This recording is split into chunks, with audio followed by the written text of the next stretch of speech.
जय महाराजा सुहेलदेव राजभर।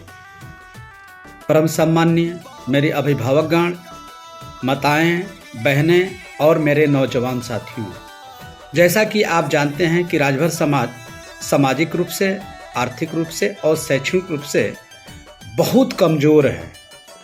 अन्य समाज से यदि तुलना किया जाए तो सभी इस बात को मानते हैं कि राजभर समाज हर दृष्टि से पूरे पूर्वांचल में सबसे कमज़ोर है।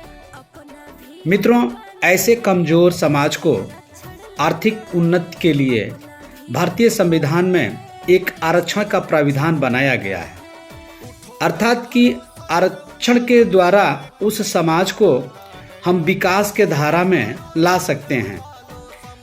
और जब से देश आज़ाद हुआ है तब से सभी सरकारों ने हम गरीबों के नाम पर राजनीति करती आ रही है, सरकार बनाती आ रही है।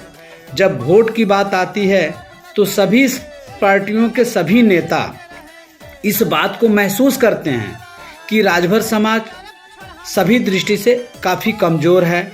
हम सरकार बनाएंगे, आपको उन्नति के शिखर पर लेके जाएंगे। लेकिन जैसे सरकार बनती है वो 5 साल अपने नीति निर्धारण में ख़त्म कर देते हैं और समाज जहाँ का तहाँ ही रहता है। मेरा मानना है कि सभी इस बात को मानते हैं, राजभर समाज भी महसूस कर रहा है कि हम सबसे गरीब है, सबसे पिछड़े हैं, सबसे अत्यंत निर्धन हैं।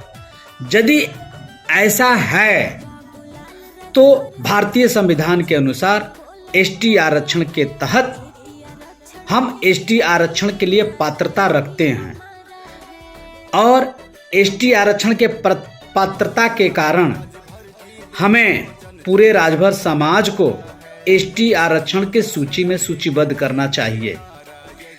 जैसा कि 11 मार्च 2022 को माननीय उच्च न्यायालय ने सरकार को निर्देशित भी किया है कि राजभर समाज को आर्थिक और सामाजिक और शैक्षणिक दृष्टि से देखते हुए इन्हें एसटी आरक्षण के सूचीबद्ध करने के लिए आप केंद्र सरकार को आप प्रस्ताव बना के भेजिए।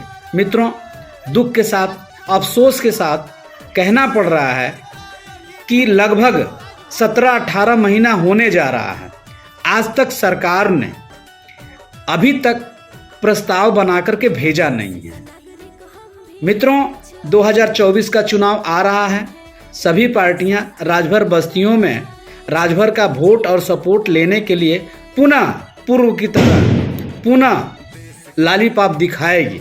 मित्रों, हमें इस लालीपाप से दूरी बना करके केवल एक ही बात को कहना है कि आज तक राजभर समाज को एसटी आरक्षण का दर्जा क्यों नहीं मिला, जबकि न्यायालय ने 2022 को 11 मार्च को केंद्र सरकार को प्रस्ताव बना करके भेजने के लिए उत्तर प्रदेश सरकार को निर्देशित किया है। लेकिन अभी तक इतना विलंब क्यों?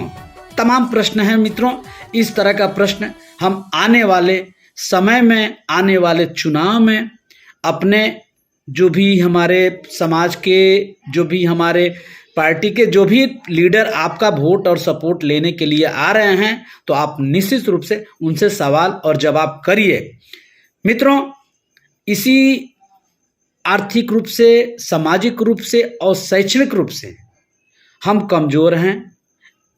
इस नाते हमारा अधिकार बनता है कि एसटी आरक्षण के सूची में हमको सूचीबद्ध करना चाहिए। मित्रों, लोकतंत्र में कागज का महत्व कम होता है और धरातल का महत्व ज़्यादा होता है। इसके मद्देनज़र सोसपा राष्ट्रवादी पार्टी के बैनर तले 25 नवंबर को बलिया कलेक्ट्रेट परिसर में 1 दिवसीय धरना प्रदर्शन का कार्यक्रम आयोजित है, जिसमें आप सभी सादर आमंत्रित हैं।